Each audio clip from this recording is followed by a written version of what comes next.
Alors maintenant ici, c'est pour mettre en perspective donc l'humanité.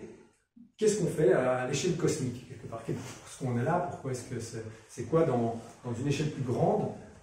Quelle est notre place? Alors on va structurer ça avec la science qui nous donne des éléments super intéressants. Par exemple, dans le monde de la physique, tout début du Big Bang, finalement l'univers c'est quoi? C'est des atomes très très basiques, il n'y avait pas une centaine d'atomes, il y en avait que quelques-uns. Et c'est surtout du gaz comme ça, éparpillé un peu partout, à différentes pressions.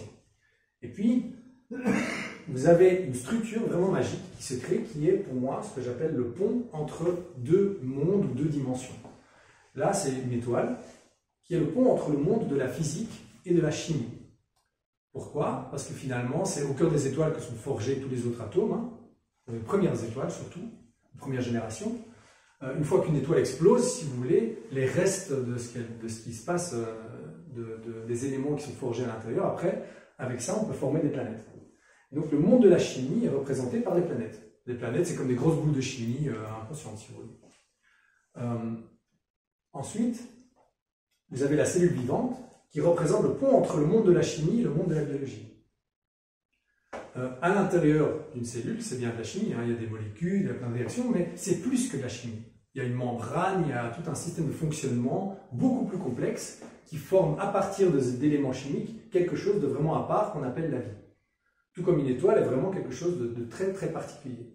Et c'est pas juste du gaz, c'est pas juste des atomes éparpillés, c'est vraiment des structures qui s'emboîtent d'une certaine manière pour créer une structure vraiment très particulière. Et ça, on en revient à la philosophie de Long avec cette idée que l'univers se structure en parties qui s'imbriquent pour former un tout, qui même est une partie d'un autre tout. Et donc avec ça, avec les cellules comme blocs, si vous voulez, vous pouvez, le bloc de Lego, vous pouvez assembler des plantes, des koalas, un peu tout ce que vous voulez. Et avec cette vision du monde, l'humain est le pont entre la biologie et... Vous voyez bien qu'on a une structure quand même assez particulière. Dans l'univers, on est à cheval entre deux mondes. On est à cheval entre le monde de la biologie et autre chose. Tout comme la cellule vivante est à cheval entre la chimie et la biologie, et l'étoile est à cheval entre le monde de la physique et de la chimie. Vous voyez? Divin. Divin, c'est ça? Spirituel. Oui, spirituel. Oui, j'allais dire la philosophie. La philosophie. En fait, on s'approche. Moi, j'appelle ça le monde des idées. Le monde, ou alors même, je dirais, l'être humain est le pont entre le monde matériel et immatériel. Là, en ce moment, vous êtes en train de m'écouter et vous êtes assis sur des idées. Je veux dire, l'humain est un instrument pour matérialiser des choses qui sont immatérielles. La chaise, vous ne pouvez pas mettre une graine dans la terre et il ne va pas en pousser une chaise. Vous ne pouvez pas non plus, je sais pas moi, il n'y a pas de mécanisme naturel pour fabriquer un téléphone ou un ordinateur. Et même des choses plus abstraites comme la démocratie, elle est où la démocratie? Dans quel espace, dans quel temps? Voilà, j'aime bien. Mais à travers un collectif d'humains qui y croient, vous pouvez matérialiser par-dessus la matière, vous pouvez lui donner une forme physique, tangible, réelle.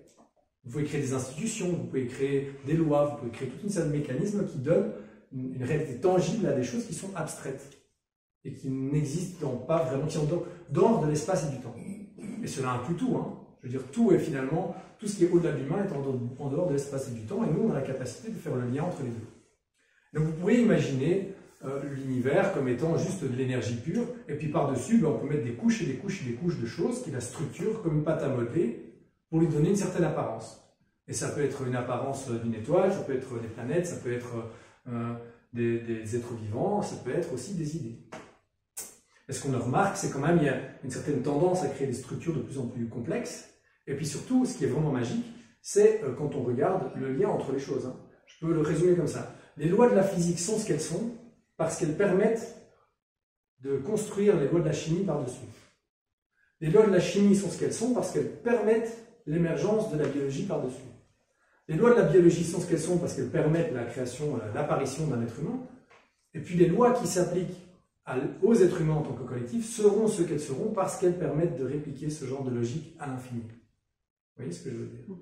Voilà. Donc il y a une trame là-dedans où c'est toujours des systèmes imbriqués les uns dans les autres qui vont vers plus de complexité et il faut créer en fait quelque chose pour gérer cette complexité. Par exemple, la structure de la cellule vivante, c'est parfait pour gérer la complexité d'être comme ça, d'être biologique. Vous ne pouvez pas construire ça à partir de molécules. C'est pareil, vous avez besoin de quelque chose, d'une structure pour donner de la cohérence à tout ça.